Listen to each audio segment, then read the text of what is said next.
Video number 15 में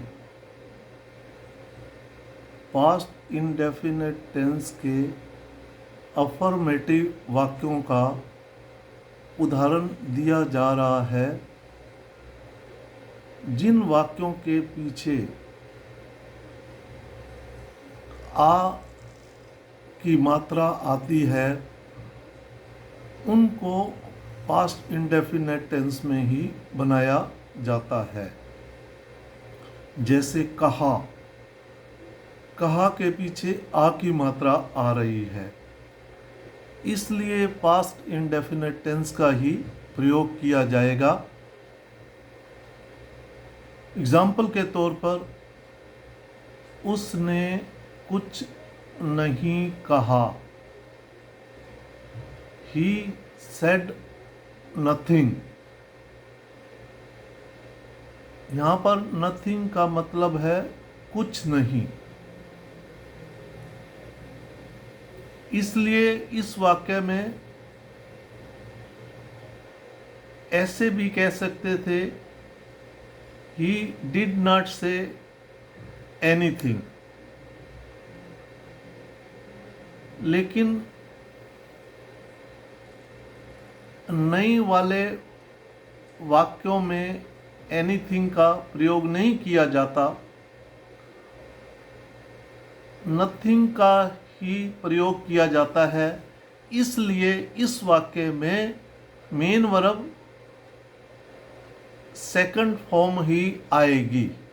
ये यहाँ पर क्लियर किया जा रहा है। नेक्स्ट, उसने मुझसे खुद कहा, she herself said to me। उसने मुझे खुद कहा। बिल्कुल सही कहा, वेल सेड। बिल्कुल सही कहा। मैंने खुद ही ऐसा कहा, आई माई सेल्फ सेड सो। मैंने खुद ही ऐसा कहा।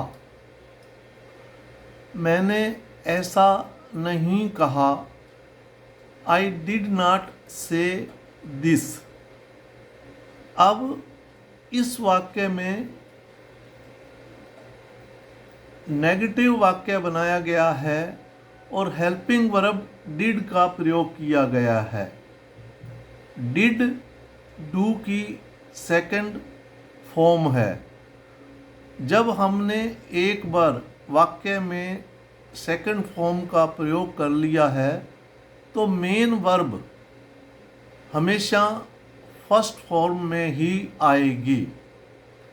ये ध्यान रखने के लिए बहुत ज़रूरी है कि जब भी वाक्य में डिड का प्रयोग किया जाएगा, मेन वर्ब हमेशा फर्स्ट फॉर्म में ही आएगी।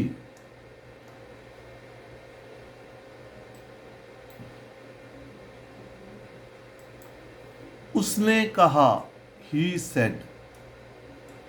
अब सभी वाक्यों में कहा का प्रयोग किया गया है और कहा जो हिंदी की क्रिया है उसके अंत में आ की मात्रा आ रही है। इसलिए इस प्रकार के वाक्यों का प्रयोग पास्ट इंडेफिनिट टेंस में ही किया जाएगा।